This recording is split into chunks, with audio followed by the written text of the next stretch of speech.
Hey, how you guys doing? I was thinking about this video I made a couple days ago, and I'm going to make an addendum to it. Here was our initial baseline hormone level in response uh, prior to our workout, right? And then you see that as we start to work out, the hormones in our blood go up. Eventually, as we get more and more tired, further and further into the run or into the workout, the levels start to drop.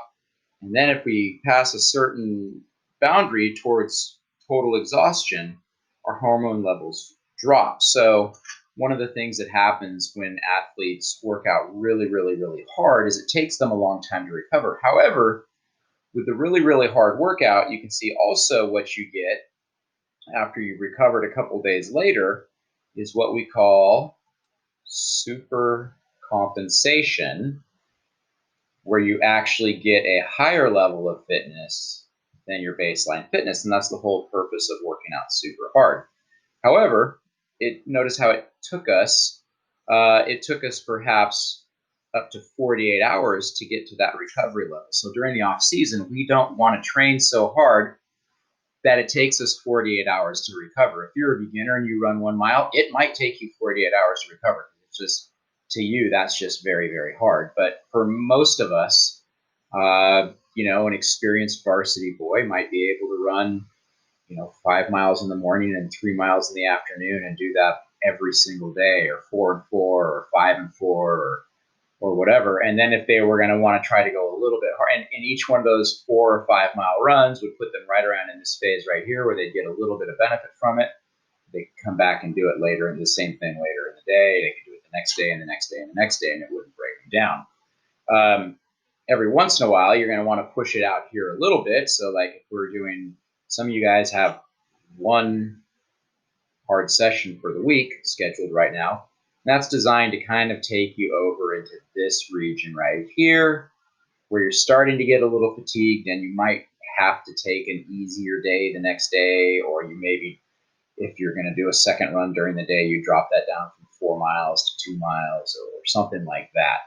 I want to go down here and I want to look at this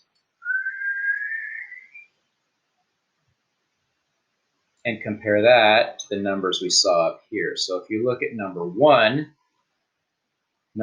says it's 15% of maximal duration, and basically you're maintaining performance, right? And just helping with recovery. So that would be something like a shakeout that you would do to just help your recovery. Workload number 2 is moderate. That's somewhere between 20 and 60% of whatever your maximal would be. So most of your training should be right in this region right here, right? 60% of maximal. If your maximal, if the most you could do on any given day, like the farthest you could potentially go is 15 miles, well, then 60% of that would be 9 miles. And that would still be a very solid run, right?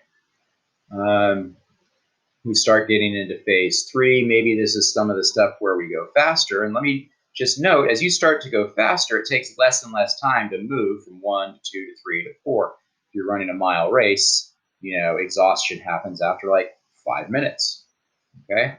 So all of these are relative to how hard you're running. And the idea is, most of the time, we want to get the benefit of the increased hormonal level without breaking us down. But sometimes we're going to go super hard. It's going to break us down, and we're going to get to this region, and we're going to have to,